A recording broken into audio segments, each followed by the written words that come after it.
বাংলাদেশের পরিস্থিতি নিয়ে কথা বলছিলাম যে ইসকন একটি হিন্দু ধর্মীয় সংগঠন।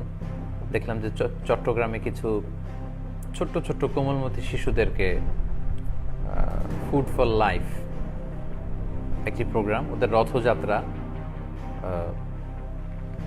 International society for Krishna consciousness হচ্ছে ওদের ইলাবোরেশন পুরো সংগঠনের।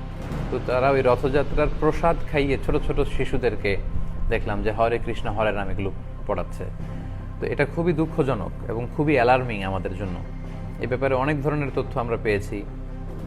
আমরা কোথাও শুনেছি যে শুধুমাত্র হিন্দু শিক্ষার্থীদেরকে খাওয়ানো হয়েছে, এতে আমাদের কোনো আপত্তি নেই। কিন্তু আমরা ছবিতে এবং কিছু ভিডিওতে দেখেছি মুসলিম শিক্ষার্থীদের মধ্যে এই প্রসাদ বিতরণ করা হয়েছে, যেহেতু তাদের কল্পিত দেবদেবীর নাম বলে এই প্রসাদগুলোকে ডেডিকেট করা হয় এবং হরে কৃষ্ণ হরে রাম বলে